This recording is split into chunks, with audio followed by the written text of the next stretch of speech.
Welcome everyone. How are you doing on this? Is it Saturday night? Friday night? I don't know what day it is. Just waiting for Sean, our guest for Boys on Film. We're going to do a couple of reviews for the BFI Flare LGBT Film Festival. And he's just arrived, so bear with us. Here we go. Hello. Yeah. I've got to say this is quite apt because we're doing the BFI Film Festival reviews, and that was the first time I met you, wasn't it, at the Flare Festival? That's very true. Very true. Yeah. We met and you kind of we had a great conversation about some of the movies. So it's bad that we managed to do this today. And I was with the bonkers Catherine Ellis. A person you can never ever forget once you've met her. I know. She makes her mark, doesn't she, Catherine Ellis? She does make a mark. You can never forget that lady once you've met her. She will be in my mind for the rest of eternity. She said in the past she's kin crazy. That's a polite radio way of saying that she's fucking crazy. Which of course she is. And that's why we love her. Yeah. Now we've got a few minutes maybe to wait for people to come on board, because obviously we're doing these reviews for Flare. What a weird setup. I mean, hats off to them, because obviously with the current situation with coronavirus and everything, it's been disastrous for everybody, isn't it? I mean, it's such a horrendous thing to happen, but obviously it's affecting the film industry as well. Across the board, broadly speaking, across everything, it's absolutely it's unthinkable, really. And I think when you narrow down into the arts, into the creative industries, it's an absolute shocker.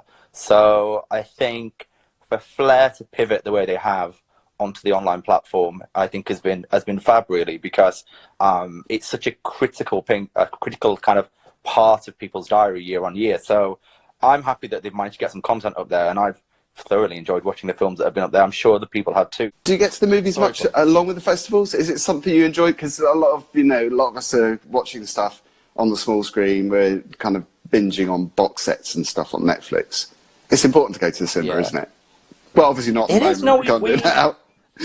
No, of course, but me and my other half, my husband, he's also a massive film fan, and we try to get to the cinema as much as possible. And I think that, there's been an amazing wave with the BFI Player and the Curzon Home Cinema and many amazing things and platforms. But I do think the thrill of going to a cinema and the enjoyment of seeing an absolutely phenomenal movie in that setting, you can't beat it, in my mind. That's if you haven't got somebody rustling sweet wrappers or talking on the phone, having a conversation loudly with friends. It's bugbear in mind. It always happens. Exactly. I'm from Sheffield. See, I get irate. They don't do it for very long, trust me. No, I bet they don't. What, is that because you pipe up? Is it because you tell them off?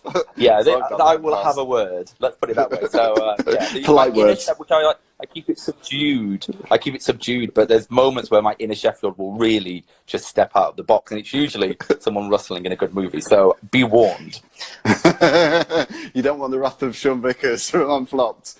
No. Do not do that. Do not do that. It's not often I'm hyperglycemic, so I've not eaten, so I get more angry. Oh, even worse. Wouldn't leave that there. The BFI Flare Film Festival for 2020 obviously has changed. We can see a lot of films online for BFI Flare at home, which is, like you say earlier, is such a brilliant idea because, of course, we can watch stuff online. We've seen 2 films. Well, you've seen more than me, actually, at the moment. I've managed to chomp through quite a lot of stuff on there, actually, which I'm really excited about. And yeah, with many differing views. I think what I think has been very interesting this year, and I'd love to hear your thoughts on it, Phil, but there's a lot more sense of relevance this year. And I'm not saying it wasn't the case, but for me, and certainly the selection that's on the BFI Player, there's a lot of sense of relevance. The quality is always there. But for me, I feel like there's been a lot more relevance this year, which I've really enjoyed. That's really bizarre you say that. Well, because I think that with music as well, I think music seems to be more reflective at the moment, but it just seems really current, doesn't it? Everything seems really politically charged. Yeah. I just really enjoyed the selection, and I've really enjoyed the content and the relevance, and they're the big words that I take away from the movies that I've watched so far, for sure. So the first movie that we've both seen is The Lawyer, which I've got to say, I found a few little nuggets, a few bits of information about this film, which I wish I'd found out before I'd seen the film, because it makes it more interesting to me. Not saying it's not an interesting movie, because it was, but It's the first Lithuanian feature film focusing on a male same-sex romantic relationship, and one of the few fiction films about the LGBT refugee experience in Europe. But I'll come on to the other bits in a moment, because there's some really interesting things. And one of those is veganism, because as you know, I've been a vegan for 4 years now. Of course. And the director has been a vegan for 5 years. But we'll come into that in a minute, because that's kind of not really obviously part of the story or a point of the film, but it's quite interesting to see what he's done with it. So what did you think about this movie? So I'll do a bit of a scene set if I can kind of remember it out of the like in the stories of my mind. So it follows a protagonist. His name is Marius. He's based in Vilnius, and he is a gay man. He is, he's doing well. He's a corporate job. He lives a good standard of living, and the story starts with him with his friends around a dinner table, and he talks about relationships, and we'll come back to some of those elements. And off the back of it, he ends up doing like a Cam 4 kind of online kind of session with a Syrian guy called Ali, and that's basically where the premise of the story starts, in my mind. And obviously, there's a point where Marius's father dies, and I think it brings into sharp focus what he's looking for in life. So it's an interesting set of concepts, and I have quite a few things to say about it.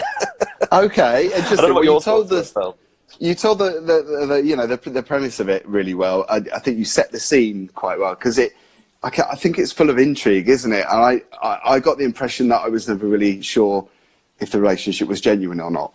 It felt a bit one-sided, and I think that's the point of the movie, I suppose, isn't it? It's this like nesting dolls of privilege, expectation, and struggle. And I think there's this interesting point in the movie where there's some dry bits for me, and I'm not going to focus on them, but there's a really interesting point where I think when it starts and there's a dinner party, that dinner party could be any dinner party in the world as far as I'm concerned. It's Absolutely. A group of queer people round a dinner table, as you've seen everywhere around the world, having a lovely conversation, having some lols, telling those jokes, etc. And I think there's it starts in a very natural way. And Marius, our protagonist, he has his eye on one of the individuals around the table who transpires to be a trans man. And I find that conversation between Marius and his understanding and this trans man probably one of the highlights of the movie, because it tells us so much about Marius's character, in my mind. I don't know what you thought. I was just going to say the same, because I kind of wanted that to expand. I wanted that to be more part of the film.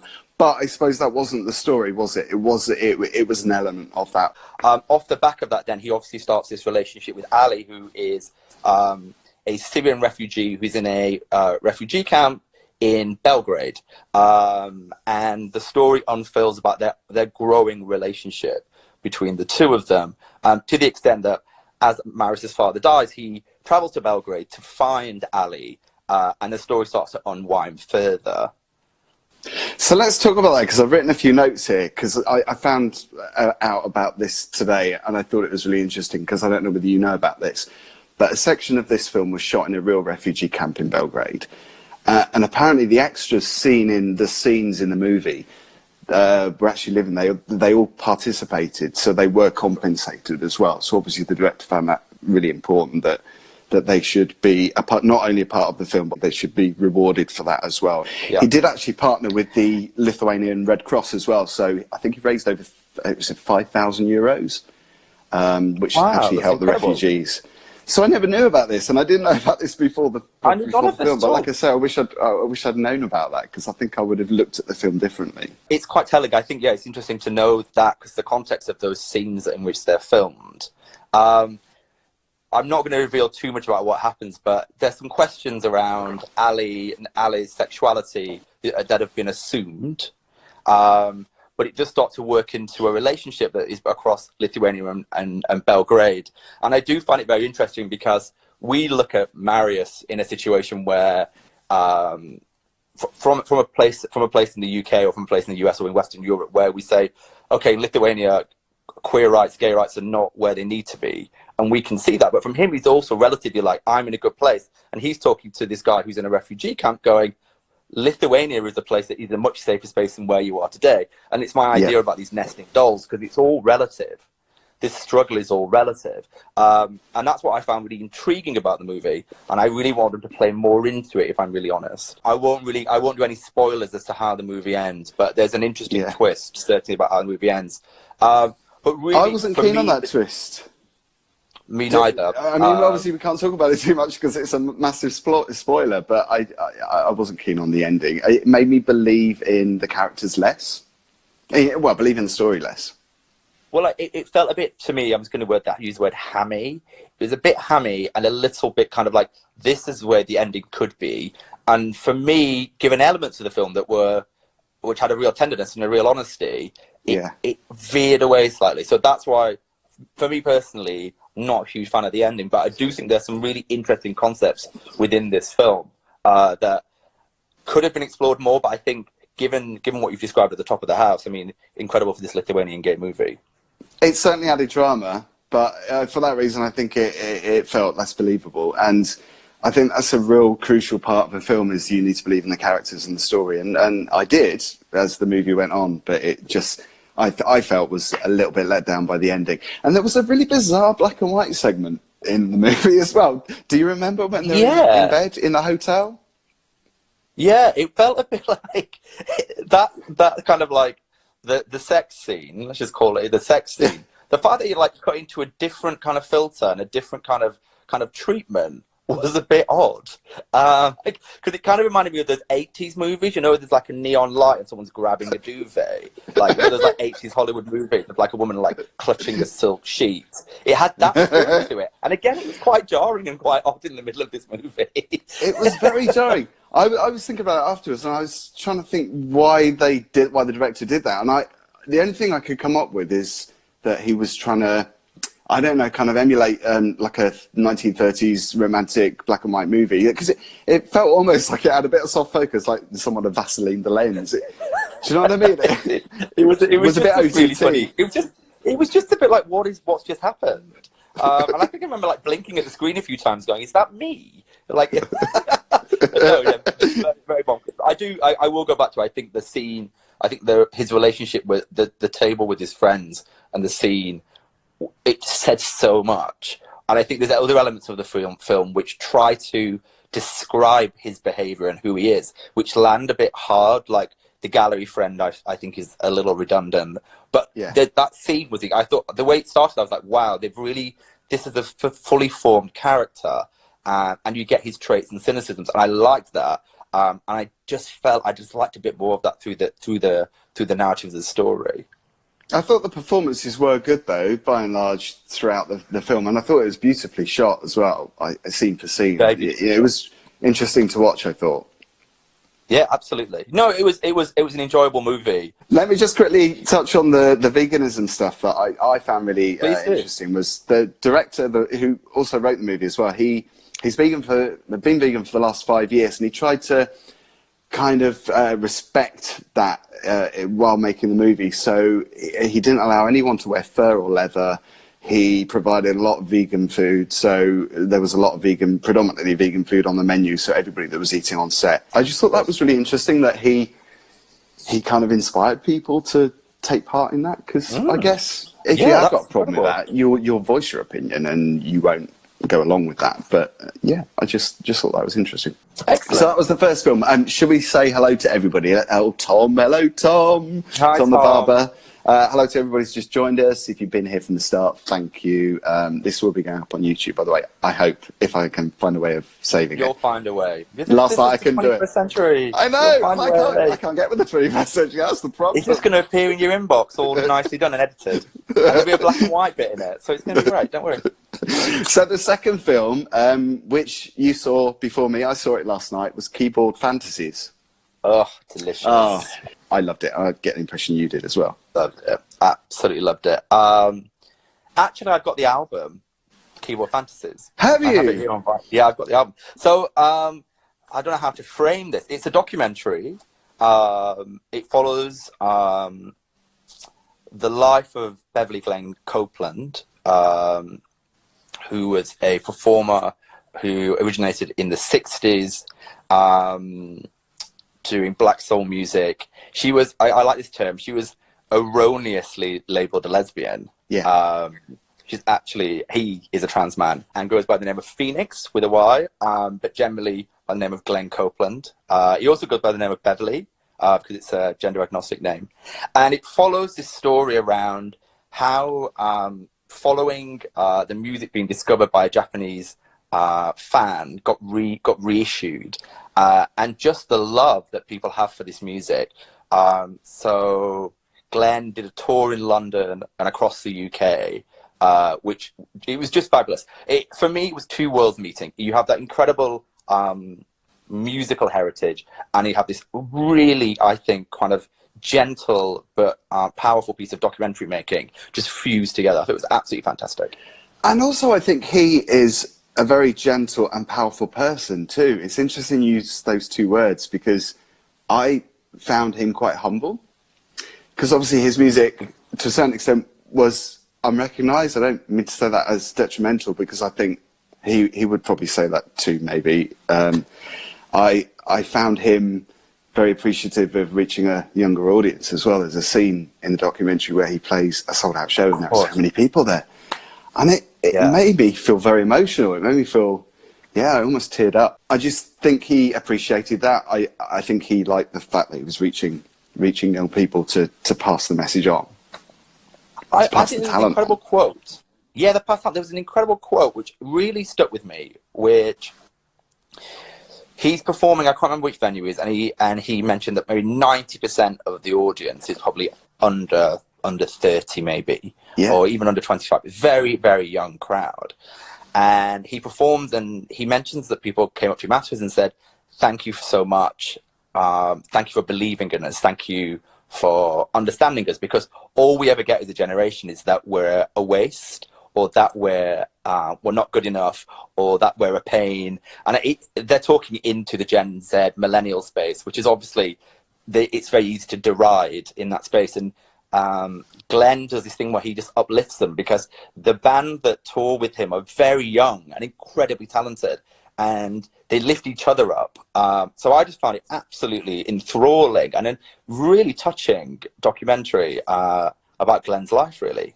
Yeah. So were you a fan of his already before you saw the documentary, or did you know much about his music? You say that you've got the album, you've got the album, and that's what drew me to it. So I have Keyboard Fantasies, so that's what drew me into the documentary. But I'll be really honest, I love the music, but as an individual and as an artist, very little actually. So to explore that through this movie, I thought was absolutely fantastic. And I will say to anybody who's listening or watching, if you can get your hands on Keyboard Fantasies, it's on Spotify, it's on Apple Music. It's brilliant. It's really good. And to think he's also 74, I think he has the spirit of someone in the 20s. Totally. This amazing energy. A really good example of somebody who's really passionate about their job, inspiring so many people, and also a niche of people as well, because I think it's that special kind of music, isn't it, that certain people would appreciate. I don't think necessarily it's commercial success. Obviously, he hasn't had a lot of commercial success. But I don't know. I mean, to be honest, I'd like to delve back and see what his previous music is like. Yeah, exactly. There's 2 or 3 albums, I think. Obviously, it started with Keyboard Fantasies. And there's an interesting thing, because there's this story which interweaves it all around jazz and classical and blues elements. And he's classically trained. But there's this thing which he talks about that he got from his mother, which is this kind of like spiritual vibe. And during one of the concerts, I'm sure he does it in all, he starts to play and to kind of repeat and bring back these stories that his mother told him, which are just incredible. And then, it starts very gentle and very quietly, and then the band slowly come into play. But there's elements of that which I just found absolutely phenomenal. There's like history that's coming through, and that's why I just found it absolutely enticing. And there's a moment in the documentary, again, another movie moment where he talks about getting into bed with his mother because he's caring for his mother. She's not been well. And I don't want to say any more than that, but it's just what he says and how he describes that moment in time. It's heartbreaking. Yeah, absolutely heartbreaking. And for an individual who openly admits to being an introvert, you know, and, you know, finds their energy from often sitting alone. And all of that, I found it made it incredibly powerful. And because of his nature, there's such an integrity to what he talks about, such a believability and an honesty to the work, which I think is lost often with modern artists today. But again, you know, 74, is he 74? Yeah, incredible. It's just incredible. And I think, you know, for those young audiences that are going to see him in concert, they get that because it is genuine, and it's got a level of integrity and honesty which I think is just phenomenal. How would you describe the voice? Because I think the voice, not only is the music unique, but the voice seems really distinctive. I was trying to think of other artists we were talking about when we saw it last night that are very similar. His voice kind of reminded, well, Jeremy said Jen Armour-Trading, it's also Tracy Chapman, but also maybe Noni. Yes. But then unique. It's just, you know, very... it's a sound that you don't hear a lot of as a voice. Because so many voices blend in. Exactly. It's interesting you mentioned Anoni, because when I watched the documentary, they resonated with me, because I thought to myself, there's some connection, and it may be the context of the music, the style of the music, the rhythm of the music, but that's it. I got Boy George, I got Anoni. There's like the timbre of the voice. Yeah, absolutely. And I don't know whether, I'm sure Glenn Copeland has influenced those artists, either directly or indirectly, because you can. There's just it's so unique that it's just quite incredible, really. It's like almost like a resonant warble, isn't it? It's got that. I was going to say vibrato, but it's not. I don't even think it's that. I could not possibly describe it, but it's got like a. It kind of trembles a little. Yeah. It's got like a low.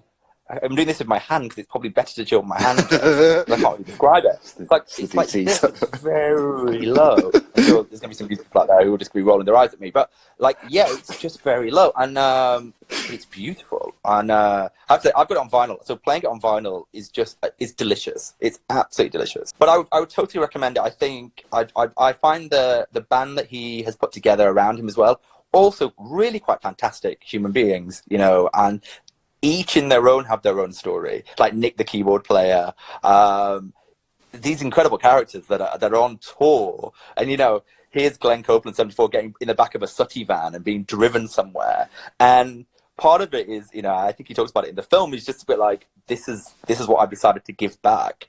This is my retirement. Yeah. And, you know, he's in this tour bus whizzing around going all over the UK, performing with kids, and it's actually amazing. The road trip. I'm jealous. I'd love to do that kind of thing.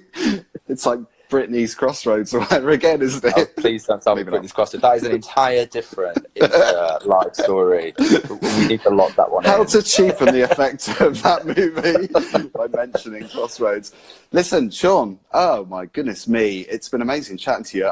Well, we're going to do more of this, aren't we? Because I should say hello to Raj as well, who's my co-host on Boys on Film. You are obviously helping us out with these two as a special guest for Boys on Film. Yeah, it's been a pleasure to chat with you via Instagram streaming. Looking forward to chatting more. Yeah, no, it's been really fun. And we'll be back soon, I guess. Yeah, let's do it soon. I was going to say we can find out more about you at unflop.com. Anywhere else people can listen to you, watch you? I am, so personally, you'll find me at Shaunerella, because I am also an individual, weirdly. Yeah, not one third. 1/3 of something else, and 100% me as Shaunerella on a bunch of stuff. But yeah, Unflop Pop for all the stuff around it. If you haven't given it a listen, I know there's a Squillion podcast out there. It's just so good. But I would say if you're a new listener, my advice would be, don't go for the last episode. Have a look through the library and find that artist or artist that you really love, because there's such a smorgasbord of artists on there. And I would say start there, and then see where you get to. Interesting. Quick question for you before we go. Can you think of one song that you've unflopped which stands out amongst all the others? I have to say This Woman's Work by Kate Bush, because it's so powerful for me personally. Yeah. And so, yeah, for me, I mean, there's loads I love. I mean, I'm a massive Kate Bush fan, but I don't even know what number they got to in the chart. Is it based on chart placings, or is it just... So How do you deem a flop? How do you deem a flop? How do you deem a flop? How do you deem a flop? How do you? It's like a Kylie lyric. How do you describe a feeling? How do you deem a flop? It's a song that did not get into the UK top 10 or the Billboard top 10. However, some people are often, we have a lot of very vocal people on our socials. Sometimes we will put a song that may not seem like a flop, but relative to the music that it's presented within, it was. And then there's a question as to why. This is the thing, isn't it? Because you must get so many people irate at the prospect of you calling something a flop. How dare you? It wasn't a flop, it was a hit. What I would like, it's passion, Phil. It's just passion for music. So, you know, and so people love their artists, they love their bands, and I get it. And so, you know, 1/3 of me pops along and decides something's a flop. I can understand that people may get angry. But there is a narrative and there's a reason, and we do it with love. It's all done with love. And also another question for you. I did say there was one, but there's a few. Just to finish off, are you with me when I say that I hate the term guilty pleasure? Oh yeah, gross. You know the one that beats it? What's that? Life hack. Life hack. Oh yeah. In our day, a life hack was a handy hint. What the bloody hell's a life hack? I know. But guilty pleasure, I've always said that if you love music, you get pleasure from music, who cares? Do you know what I mean? Obviously, some music is better than others, but if it brings you pleasure, that should be the most important thing. Guilty pleasure suggests that there's something wrong with it. Yeah. It suggests that it's there's something a little bit dirty about it, or a little bit like, oh, that's something you do on your own. I'm with you 100%. It's not okay. It's not okay. Here's a life hack for you. Don't say guilty pleasure. So how are you going to be coping with the rest of this self-isolation lockdown thing? I don't know. Drinking more water. I'm going to be the most hydrated person you've ever met. You won't be a wrinkly prune. Hydrated. I don't know. Maybe I couldn't even tell you. I'm doing quite a lot of reading at the moment, but I'm trying to get some routine into my day. Let's put it that way. I think it's all about routine. It's all about getting up at a certain time, working at a certain time, having your lunch at a certain time. Routine. It really is. And doing yoga. I haven't been able to do yoga since all this started, and I'm really suffering because of it. I sound like an expert on yoga. I'm not at all, but I think you need to think about things that, again, give you pleasure and make you relax. And all this is not very relaxing. At all. And I've had some fun, but like earlier this week I was just a bit like, ooh, this is weird. And last week I was just like, no, it's all okay. And I think everyone needs to realize there are moments. It is weird and it is odd. And it's okay to have these weird and odd moments because it's just strange. So that's okay. But I find personally routine is a winner when it comes to these weird self-isolating days. Absolutely. And yes, it's the weekend. Like, how do we even know it's the weekend? That's the odd thing. Well, I said when I started streaming, how do you know? I thought it was Saturday. Oh, they're doing a brilliant job, I've got to say, because that must be so difficult to do a TV show from your living room, from your sofa. Weird, just a weird concept. Genius. But it is. I don't know. I actually thought it was Saturday. I don't know what day it is. I never know what day it is. But well, Shonarella, I love you. Namaste. Thank you. There's that weird delay thing as well. It's like you're in Australia by satellite. Maybe I am. You just don't even realise it. Who knew? We'll see you soon, and we'll do more movie reviews of BFI Flare. I'm slurring my words. I've just realised I've only had one glass of wine. It's nothing to do with that. It's probably just because I don't know what day it is.